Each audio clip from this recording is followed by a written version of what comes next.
El sermón de Pablo ante Félix. Sermón predicado la mañana del domingo 10 de enero de 1858 por Charles Haddon Spurgeon. Pero al disertar Pablo acerca de la justicia, del dominio propio y del juicio venidero, Félix se espantó y dijo: «Ahora vete, pero cuando tenga oportunidad te llamaré». Hechos capítulo 24, versículo 25. El poder del Evangelio se manifiesta en su maravillosa grandeza cuando vemos su impacto sobre los corazones consagrados a él. Cuando se ven sujetos a tribulación, a persecución o aflicción. ¿Cuán poderoso ha de ser ese Evangelio? Pues cuando entró en el corazón de Pablo ya no pudo ser expulsado nunca de allí. Pablo sufrió la pérdida de todas las cosas y las tuvo por basura para ganar a Cristo. Para difundir la verdad se enfrentó a penalidades, a naufragios, a peligros en tierra y peligros en el mar, pero ninguna de estas cosas lo hizo desistir, y no consideró valiosa su vida, pues quería ganar a Cristo y ser hallado en él. Una persecución se sucedía a la otra, fue azotado con varas por los judíos, fue arrastrado de un tribunal a otro. Casi no hubo ninguna ciudad en la que no encontrara que le esperaban cadenas y prisión. Atacado en su propio país, es acusado en Jerusalén y procesado en Cesarea. Es llevado de un tribunal a otro en busca de quitarle la vida, pero observen cómo conserva siempre la prominente pasión de su alma.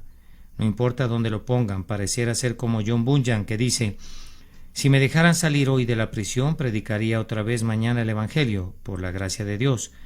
No es más que eso, pues lo predico en la prisión y lo proclamo delante de jueces. Estando delante del Sanedrín, clama: «Acerca de la resurrección de los muertos soy juzgado». Cuando fue citado a comparecer ante Agripa, Pablo relata su conversión y habla tan dulcemente de la gracia de Dios que el propio rey exclama: «Por poco me persuades a ser cristiano». Y aquí en nuestro texto, cuando comparece delante del procurador romano para ser juzgado en un juicio en el que están en juego su vida o su muerte, en lugar de comenzar a defenderse a sí mismo, diserta de la justicia, del dominio propio y del juicio venidero, hasta que su juez se espanta, y entonces el que se sienta sobre el trono toma el lugar del prisionero, y ahora el prisionero lo juzga en anticipación de aquel tiempo cuando los santos juzgarán a los ángeles, como asistentes que participan con Cristo Jesús. Vamos, una vez que el hombre cree en el Evangelio y resuelve difundirlo, es convertido en un gran hombre. Si se trata de un hombre desposeído de poder, de intelecto y de talento, es convertido en un hombre grandemente denodado en su arduo deseo de servir a Cristo, en la pequeña medida en que pueda hacerlo. Pero si se trata de un hombre dotado, enciende su alma entera, saca a relucir todos sus poderes, desarrolla todo lo que permanece oculto, encuentra cada talento que había sido guardado en un pañuelo y despliega todo el oro y la plata de la riqueza intelectual del hombre, exponiéndolo todo para honra de ese Cristo que lo ha comprado todo con su sangre. Podríamos detenernos un poco más y demorarnos en esta reflexión para mostrarles algo como, en todas las épocas, esta ha sido la verdad, que el poder del Evangelio en la influencia ejercida sobre los corazones de los hombres ha sido eminentemente demostrado, probando la verdad de aquella expresión de Pablo cuando dijo que ni tribulación o angustia o persecución o hambre o desnudez o peligro o espada habrá de separarlos del amor de Dios que es en Cristo Jesucristo, Señor nuestro. Pero en vez de hacer eso, los invitó a escudriñar el texto más cuidadosamente. Tenemos ante nosotros un cuadro que muestra a tres personas, Félix y Drusila, ambos sentados en el tribunal. Pablo, el prisionero que fue conducido allí atado con cadenas para que se explicara a Drusila y Félix las doctrinas de la religión cristiana y resolvieran si era absuelto o era condenado a morir. Tienen por un lado a un juez dispuesto a condenar a muerte al prisionero porque deseaba agradar a los judíos. También tienen por otro lado a un prisionero impertérrito que se presenta ante el juez y que, sin recurrir a ningún debate, comienza a revelar el Evangelio seleccionando una cierta porción de él, lo cual es descrito en nuestro texto diciendo que Pablo disertaba acerca de la justicia, del dominio propio y del juicio venidero. El juez se espanta, despide apresuradamente al prisionero y promete escucharle cuando tenga oportunidad.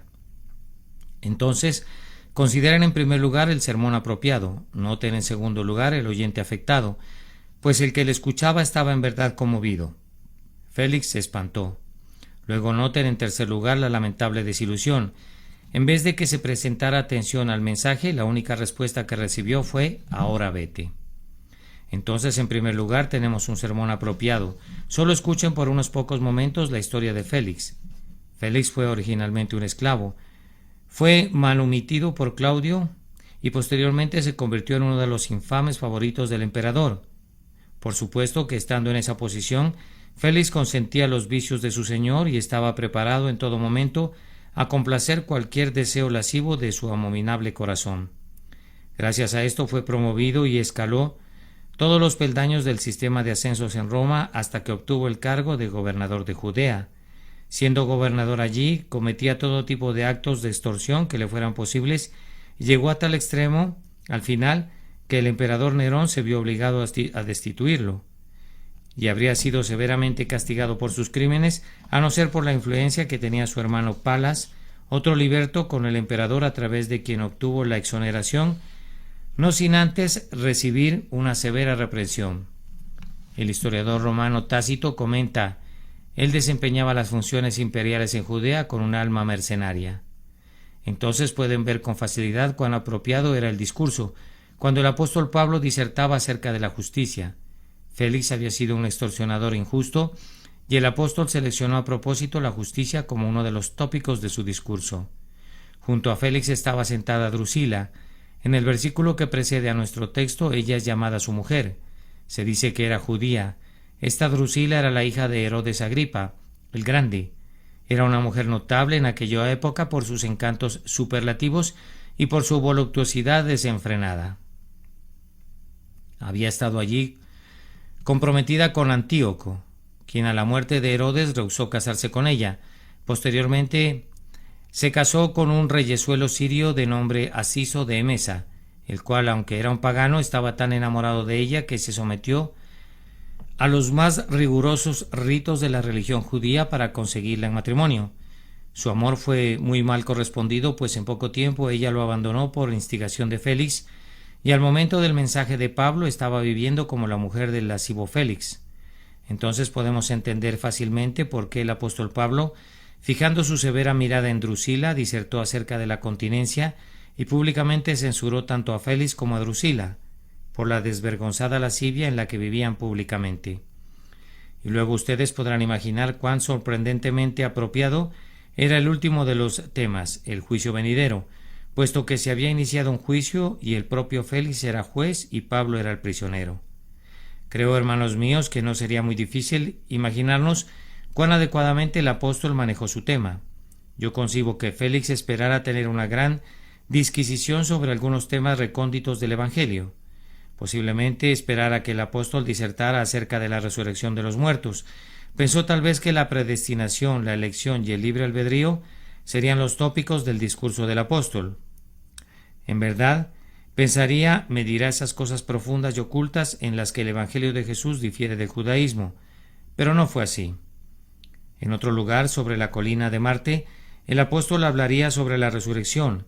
En otro lugar habría podido hablar de la elección y declarar que Dios era el alfarero y que el hombre no era sino barro. Pero este no era el lugar para eso, y tampoco este no era el momento propicio para tales temas. Este era el momento para predicar los claros preceptos del Evangelio y para tratar severamente con un hombre malvado que sustentaba un poder eminente. Conciban entonces el incisivo estilo de sus palabras iniciales. ¿Cómo se dirigiría a Félix en lo tocante a la justicia? Puedo imaginarme cómo pondría ante la consideración de Félix a la viuda a quien le había sido arrebatada su herencia, a los niños huérfanos de padre que, desposeídos de la abundancia, eran conducidos a mendigar su pan. Puedo suponer cómo trajo a la mente de ese hombre ruin los muchos sobornos que había recibido cuando impartía justicia. Le recordaría las falsas decisiones que había tomado. Querría recordarle cómo los judíos, como nación, habían sido oprimidos, cómo por causa de los impuestos habían sido oprimidos en extremo. Le presentaría una escena tras otra en las que la avaricia había pasado por encima de la equidad, describiendo valerosa y severamente el carácter preciso del hombre, para luego declarar al final que tales hombres no podrían tener una herencia en el reino de Dios, y pedirle que se arrepintiera de esta su iniquidad, para que sus pecados pudieran ser perdonados.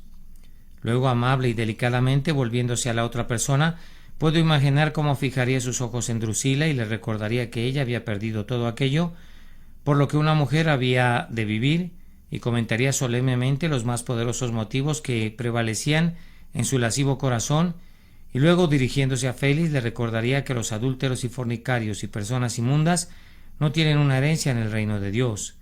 Le recordaría cómo los vicios de un gobernante tienden a contaminar a una nación y cómo las iniquidades de la nación de los judíos debían en gran medida serles inculpadas a él. Puedo concebir cómo por un instante Félix se mordería los labios. Pablo no le dio oportunidad para que sintiera ira o pasión, pues en un instante, en un arranque de elocuencia apasionada, introdujo el tema del juicio venidero. Condujo a Félix a pensar que veía el gran trono blanco, los libros abiertos y a él mismo siendo denunciado delante de su juez. Lo condujo a oír las voces de la trompeta, el venid benditos, el apartaos malditos. Lo petrificó, lo clavó en su asiento, abrió sus oídos y le hizo escuchar, mientras con denuedo severo y apasionado, aunque sus manos estaban amarradas con cadenas, usaba la libertad del Evangelio para reconvenirle. Puedo concebir muy bien que entonces Félix haya comenzado a espantarse. Aquel que era ruin y vil y pérfido se espantó como un cobarde esclavo, como lo que era realmente, y aunque estaba sentado en un trono, se vio ya condenado. No podríamos decir lo que habría hecho a continuación si el diablo no le hubiera sugerido entonces que era tiempo de levantarse, pues con una prisa impaciente él y Drusila se levantaron del trono. Ahora vete, pero cuando tenga oportunidad te llamaré. Escúchenme entonces, hermanos. Cada ministro debería hacer lo que hizo el apóstol Pablo. Él seleccionó un tópico apropiado para su auditorio. A nosotros nos corresponde hacer lo mismo. Pero ¿acaso no se puede encontrar a muchos ministros que, si se dirigieran a reyes o a príncipes, derramarían delante de ellos la adulación y la lisonja más viles que jamás brotaran de los labios mortales? ¿Acaso no hay muchos que, cuando se dan cuenta de que personas grandes y poderosas los están escuchando, adaptando su doctrina, cortan los filos agudos de su prédica y se esfuerzan de una manera u otra por hacerse agradables a su auditorio? ¿Acaso no se puede encontrar a muchos ministros que, si se dirigen a un grupo antinomiano, se limitan a hablar estrictamente de la predestinación y la reprobación? ¿Y no hay ministros que, si se dirigen a un auditorio de filósofos, solo hablarán de moralidad, pero nunca mencionan las palabras tales como el pacto de gracia y la salvación por la sangre? ¿Acaso no se podría encontrar algunos que piensan que el más elevado objetivo del ministro es atraer a la multitud para luego agradarla? Oh Dios mío, cuán solemnemente debería deplorar cada uno de nosotros nuestro pecado, si sintiéramos que hemos sido culpables de este asunto. ¿Qué importancia tendría haber agradado a los hombres? ¿Hay en ello algo que permita que nuestra cabeza descanse tranquila sobre la almohada de nuestra muerte? ¿Hay en ello algo que nos proporcione valor en el día del juicio o produzca nuestra felicidad cuando nos enfrentemos a tu tribunal, oh juez de los vivos y los muertos?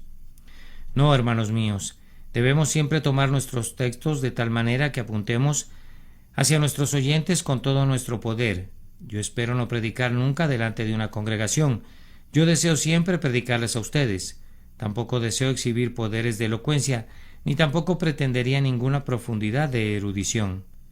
Yo quiero decir simplemente, escúchenme, mis semejantes, pues Dios en verdad me envía a ustedes. Hay ciertas cosas que les conciernen y en verdad me envía a ustedes. Hay ciertas cosas que les conciernen y les hablaré de ellas. Ustedes están muriendo. Muchos de ustedes cuando mueran han de perecer para siempre. No me corresponde a mí estarlos divirtiendo con algunas cosas profundas que pudieran instruir su intelecto, pero sin entrar en sus corazones. A mí me corresponde poner la flecha en el arco y dispararla a su destino, desenvainar la espada y, aunque la vaina esté más reluciente que nunca, arrojarla a un lado para que la majestad de la verdad desnuda hiera sus corazones. Pues en el día del juicio, exceptuando las predicaciones sencillas, todo lo demás será consumido como madera, heno y hojarasca. Pero las predicaciones claras permanecerán como el oro y la plata y las piedras preciosas que no pueden ser consumidas. Pero algunos hombres dirán, Señor, los ministros no deben ser personales. Los ministros deben ser personales y nunca serán fieles a su Señor mientras no lo sean. Yo admiro a John Knox por presentarse Biblia en mano ante la Reina María para censurarla severamente. Yo admito que no me gusta exactamente la manera en que lo hizo, pero me encanta el acto en sí. La mujer había sido una pecadora y él se lo dijo llanamente en su cara. Pero ahora nosotros, pobres y pusilánimes hijos de nadie, tenemos que pararnos y hablar acerca de generalidades. Tenemos miedo de señalarlos y hablarles de sus pecados personalmente. Pero bendito sea Dios, yo he sido liberado de ese miedo desde hace mucho tiempo. No hay ningún hombre que camine sobre la superficie de esta tierra al que no me atreva a reprender. No hay nadie por relacionado que esté conmigo, por lazos de profesión o de cualquier otro tipo, a quien me diera pena hablarle personalmente en todo lo relacionado al reino de Dios, y es únicamente por ser intrépidos y valerosos y por convencer de la verdad que estaremos limpios al final de la sangre de nuestros oyentes.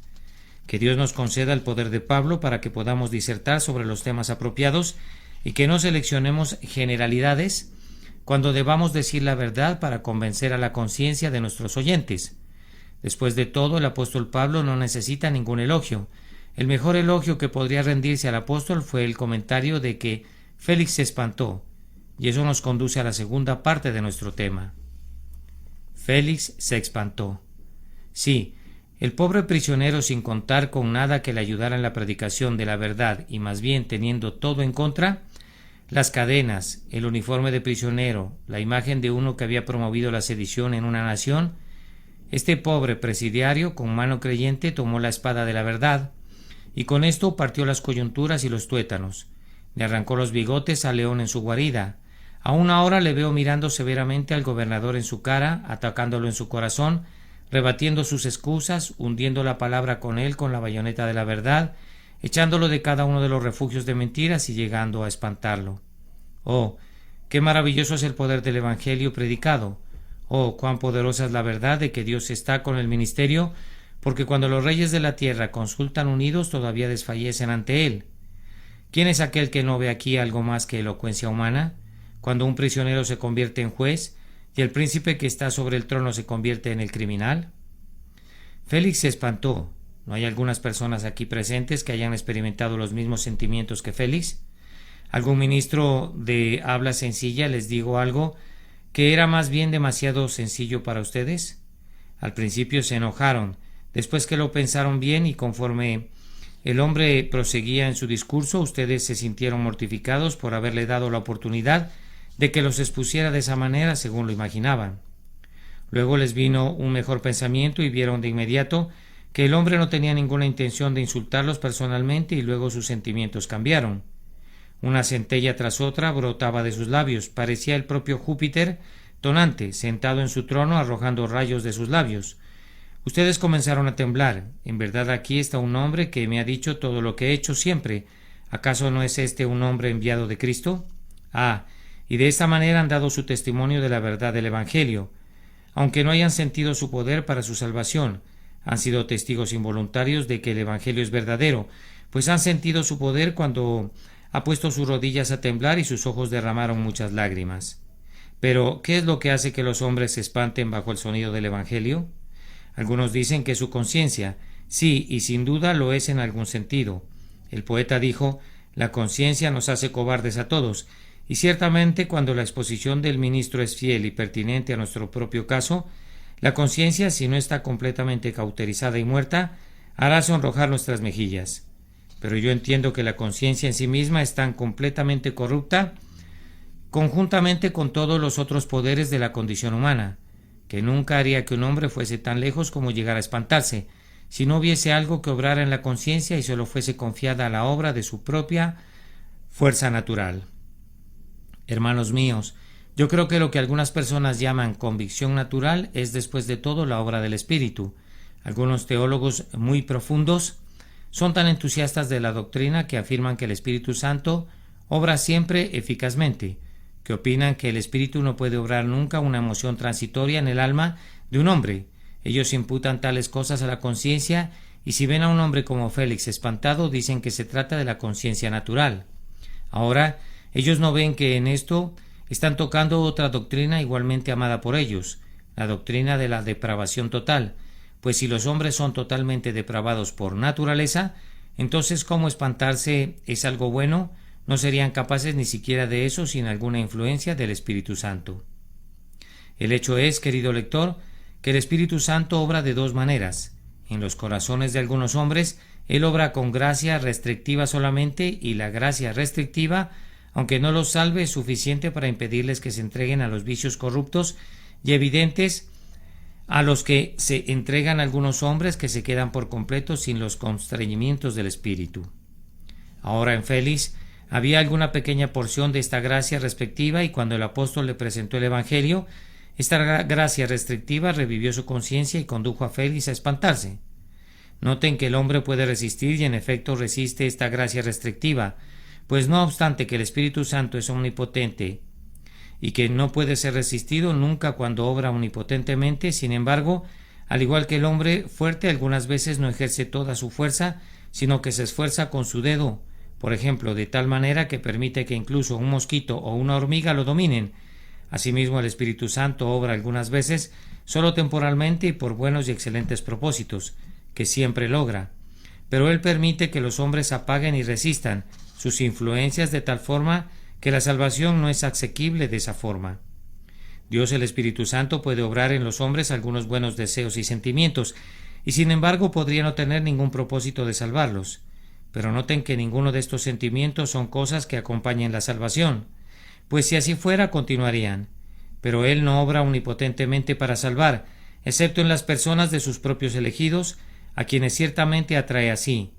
Entonces yo creo que el espanto de Félix ha de ser explicado por la gracia restrictiva del Espíritu, que revivió su conciencia e hizo que se espantara. Pero, ¿qué se dirá de algunos de ustedes que nunca se espantan? Tú has venido aquí esta mañana con tu rostro de bronce y con tu corazón insolente y altivo. Has estado vociferando tus blasfemias contra el alto cielo, y ahora permaneces inconmovible y desvergonzado en la casa de Dios.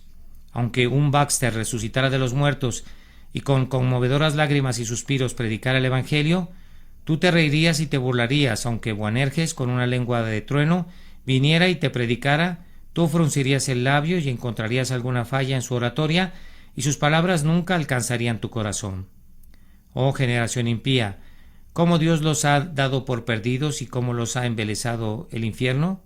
Oh raza de hacedores de maldad, niños que son corruptores, cuán cauterizados están.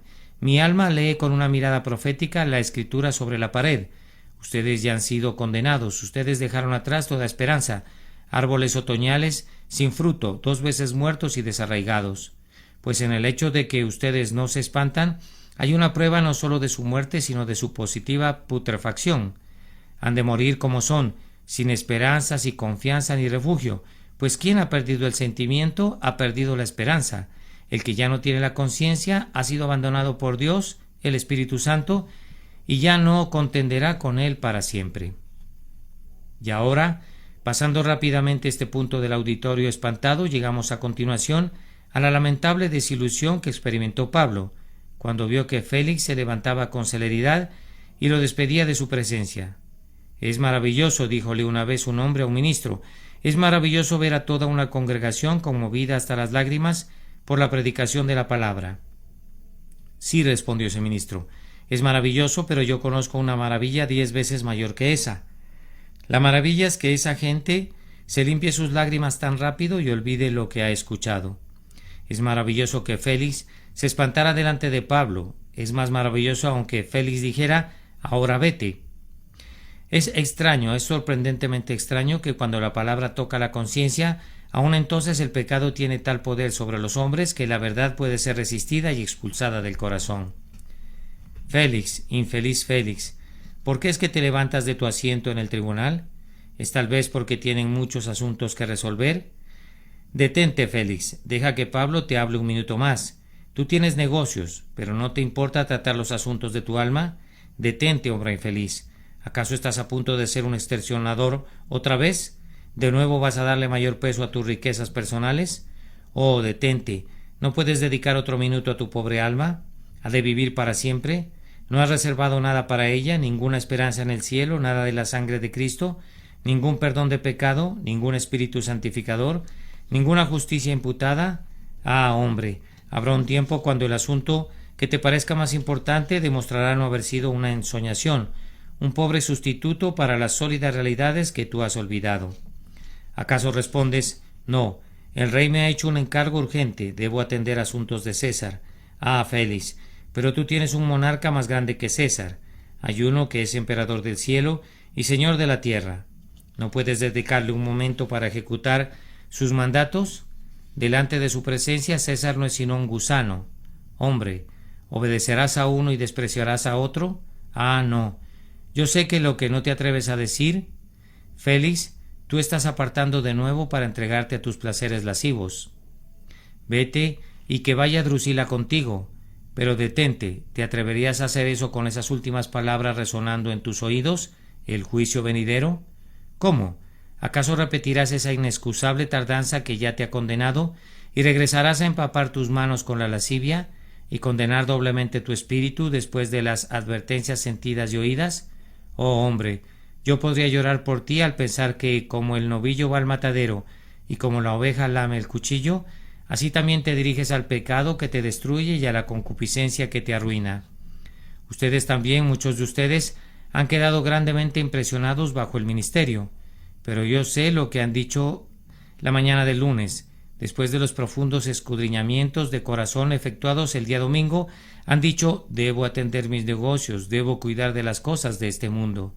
Ah, van a decir eso un día cuando el infierno se ría en su cara por su insensatez. Piensen en los hombres que están muriendo cada día diciendo hemos de vivir, pero que olvidan que han de morir. Oh, pobre alma, que te preocupas por esa casa, por tu cuerpo y descuidas al huésped que vive dentro. Otro replica: he de tener un poco más de placer. ¿Llamas placer a eso? ¿Cómo? ¿Puede haber placer cuando entregas a tu alma al suicidio? ¿Placer cuando desafías a tu hacedor? ¿Cuando pisoteas sus leyes y desprecias su gracia? Si esto es un placer en relación al cual los ángeles lloran. ¿Qué, hombre? ¿Considerarás eso un placer cuando estés a punto de morir? Por sobre todo, ¿considerarás eso un placer cuando te presentes delante del tribunal de tu hacedor al fin? Es extraño el engaño que te conduce a creer una mentira. No hay placer en eso, que atrae la ira sobre tu alma hasta un grado sumo. Pero la respuesta usual es: todavía hay suficiente tiempo. El joven dice: déjame en paz hasta que me vuelva viejo. ¿Y tú, anciano, qué dices? Puedo suponer que la juventud espere con satisfacción la vida y cuente con encontrar un momento futuro más conveniente. Pero hay algunos de ustedes sobre los que han soplado 70 inviernos. ¿Cuándo esperan encontrar una ocasión propicia? Están a pocos días de marcha de la tumba. Si solo abrieran sus pobres ojos lánguidos, podrían ver a la muerte a una pequeña distancia de ustedes. Los jóvenes pueden morir, los viejos deben morir. Dormir en la juventud es morir en el asedio. Dormir en la ancianidad es dormitar durante el ataque. ¿Cómo, hombre? ¿Tú que estás tan cerca del tribunal de tu hacedor, lo desecharás ahora con tu ahora vete? ¿Cómo? ¿Pondrás dilaciones ahora cuando el cuchillo está puesto en tu garganta? ¿Cuando el gusano está en el corazón del árbol y las ramas han comenzado a marchitarse? ¿Cuando las muelas ya no funcionan ahora porque son solo unas cuantas y las ventanas de los ojos están oscurecidas? La hoja amarilla y marchita ha aparecido en ti, y tú estás todavía desprevenido para tu condena. Oh, hombre, de todos los necios, un necio de cabellos canos es el peor que pudiera encontrarse, con un pie en el sepulcro y otro pie en el cimiento de arena. ¿Cómo habría de describirte? Sino diciéndote, como le dijo Dios al rico: necio, en unas cuantas noches más vienen a pedirte tu alma, y entonces, ¿dónde estarás? Pero aún así el clamor común es: hay tiempo suficiente. Incluso el moralista mundano dijo: tiempo suficiente es siempre insuficiente. ¿Tiempo suficiente, hombre? ¿Para qué? Seguramente has gastado tiempo suficiente en el pecado. Baste ya el tiempo pasado para haber hecho lo que agrada a los gentiles. ¿Cómo? ¿Tiempo suficiente para servir a un Dios que entregó su vida por ti? No, la eternidad no será demasiado larga para expresar sus preces, y por tanto no puede ser demasiado largo el tiempo de amarlo aquí y servirle los pocos días restantes que habrás de vivir en la tierra. Pero detente, voy a razonar contigo. Vamos, Félix, no te irás esta mañana hasta que mi alma entera se haya derramado en ti, no hasta que te haya abrazado y haya tratado de detenerte esta vez para que no le des la espalda a quien te invita a que vivas. Tú respondes: en otra oportunidad. ¿Cómo sabes tú que volverás a sentir alguna vez lo que sientes ahora? Esta mañana tal vez una voz esté diciendo en tu corazón: prepárate para venir al encuentro de tu Dios. Mañana esa voz será acallada. Los alborosos del salón de fiestas y del teatro apagarán esa voz que te advierte ahora y tal vez no la oigas nunca más. Los hombres reciben sus advertencias y todas las personas que perecen han recibido una advertencia final. Tal vez esta sea tu última advertencia. Se te dice hoy que a menos que te arrepientas, debes perecer, a menos que pongas tu confianza en Cristo, has de ser desechado para siempre. Tal vez nunca volverán a advertirte unos labios honestos, tal vez nunca te mirarán afectuosamente otra vez unos ojos llenos de lágrimas. Dios está jalando las riendas duramente para detener tu concupiscencia.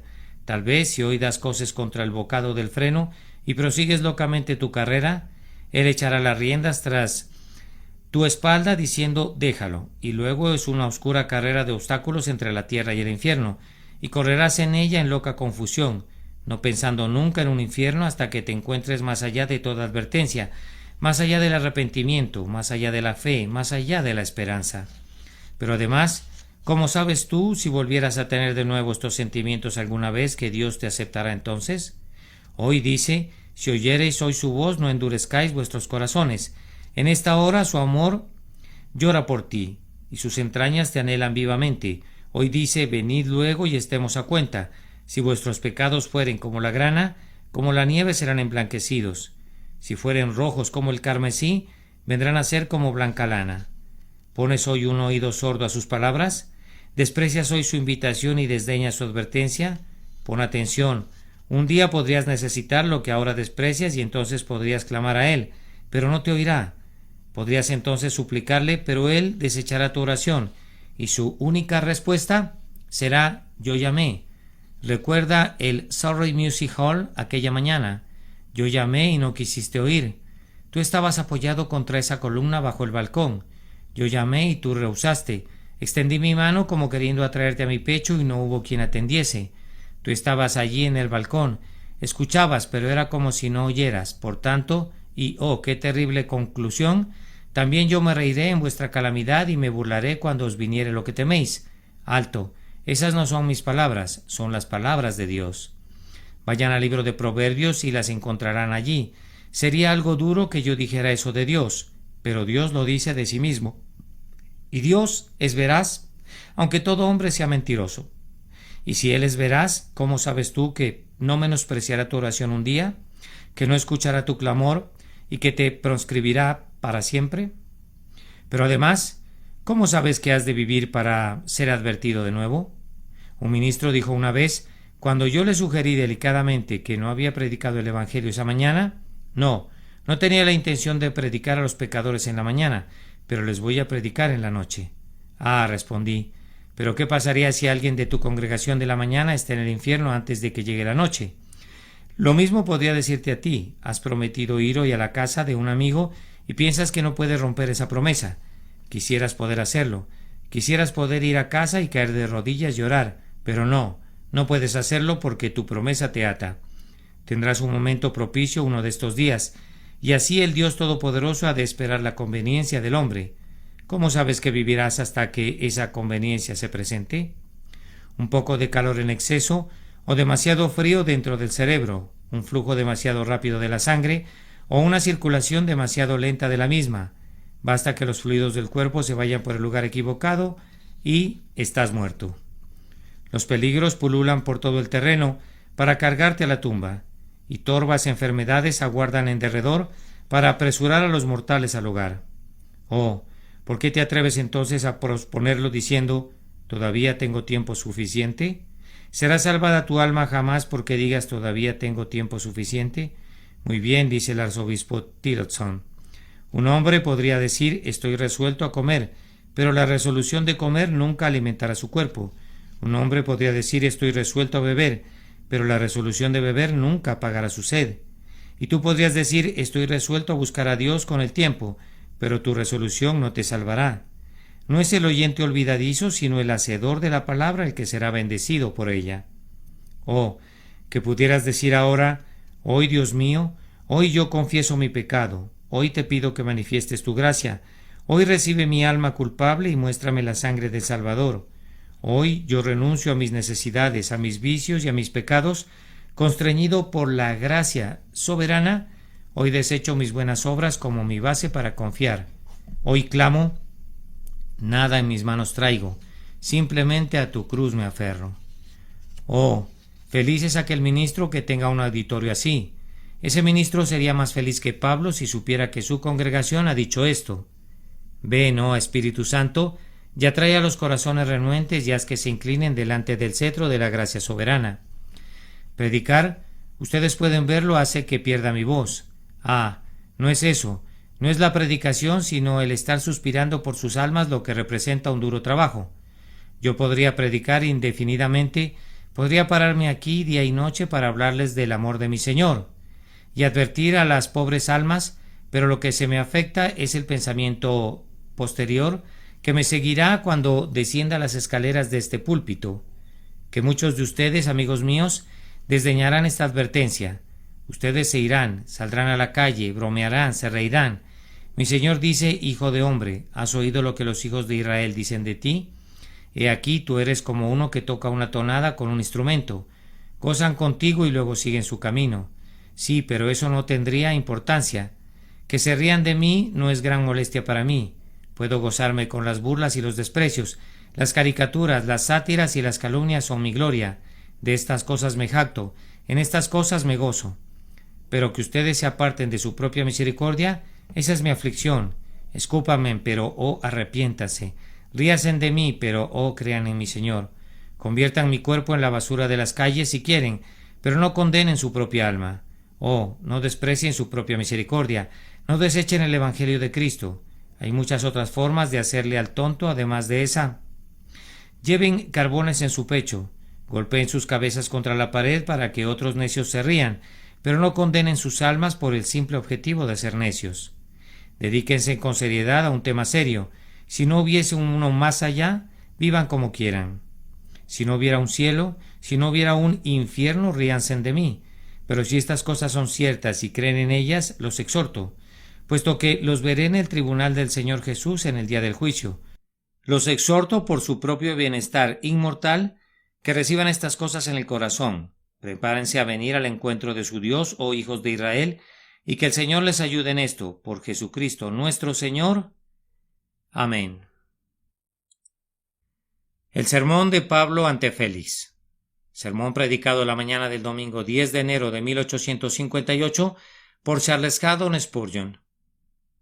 Pero al disertar Pablo acerca de la justicia, del dominio propio y del juicio venidero, Félix se espantó y dijo: Ahora vete, pero cuando tenga oportunidad te llamaré. Hechos capítulo 24 y versículo 25.